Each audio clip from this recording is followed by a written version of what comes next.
ఇప్పుడు ఇక మనం ఇలా బయలుదేరిన ఇలా రకరకాల పాలియోలిథికు, మెసోలిథికు, నియోలిథికు, ఇలా రాళ్ళు, రప్పలు, ఎముకలు, బూడిద రాసులు, రాక్షస గుళ్ళు, నిప్పుని మండించిన బూడిద రాసులు, చక్రం కనుక్కోవడం, మెటల్ కనుక్కోవడం, రాయి తగలబడి రసం కారితే ఆ రసం మెటల్ అవ్వడం, ఆ మెటల్ రాగిని యూజ్ చేయడం, తర్వాత ఐరన్ ఏజ్ వరకు చేరుకోవడం, ఇట్లా ఇదొక అంతులేని ఒక అజ్ఞాత ప్రయాణం.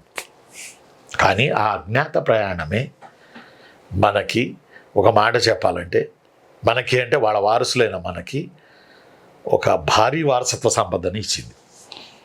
వాళ్ళు చేసిన అప్పట్లో వాళ్ళు అజ్ఞాత ప్రయాణం అనుకున్నా మనం రకరకాల పరిశోధనల వల్ల, ఈరోజు అన్వేషణల వల్ల వాళ్ళకి తెలియకుండా చేసుకున్న వాళ్ళ అజ్ఞాత ప్రయాణం ఈరోజు మనకి ఎంతో 1000 రకాలుగా ఈరోజు మనకు అది ఉపయోగపడింది. ఎస్, లేకపోతే ఈ పాఠం మనం అడవుల్లో చెప్పుకోవాల్సిన పరిస్థితి, అడవుల్లో మనం అందరం ఆదిమానవులుగా ఉండి పాఠం చెప్పుకోవాల్సిన పరిస్థితి ఉండిందేమో.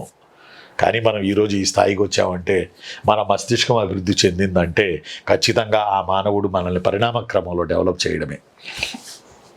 ఈ నేపథ్యంలో అసలు ఆంధ్రులు ఎవరు, అసలు ఆంధ్ర అనేది ఏంటి? ఆ పదం ఆంధ్ర అనేది it's a symbol of nation. It's a symbol of nation, జాతిని సూచించే శబ్దం. రకరకాల జాతులు లేదా ఆ రోజున్న అర్థాన్ని బట్టి తెగలు. ఈరోజు ఆంథ్రోపాలజీలో తెగ అంటే ఏంటి, జాతి అంటే ఏంటని సపరేట్ నిర్వచనాలు ఉండొచ్చు.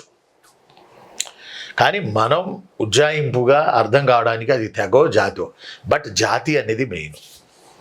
మనం ఆంధ్రులం, జాతి.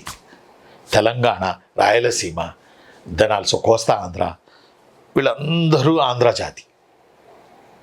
ఆంధ్ర జాతి. ఒక మాట చెప్పాలంటే మీకు, తెలుగు మాట్లాడే మనం అందరం ఒకే ఒక్క జాతి, అది ఆంధ్ర జాతి. వై ఆంధ్ర జాతి? బికాజ్ ఆఫ్ ఆంధ్రులు అనే ఒక జాతి లేదా ఒక తెగ మనల్ని పాలించింది. చాలా తెగలతో పాటు మనల్ని అంటే మొత్తాన్ని కాదు, ఆ రోజుల్లో వాళ్ళు సంచారం జరుపుతున్న దండకారణ్యం, కాకులు దూరని కారడివి, చీమలు దూరని చిట్టడివి, దండకారణ్యం. దండకారణ్యం అని అంటే, దండకారణ్యం అంటే Khammam, Chhattisgarh, Orissa agency area. Khammam, Chhattisgarh, Orissa agency area, Bhadrachalam, ఇవన్నీ పాపికొండలు, ఇవన్నీ these are all called as a Dandakaranya.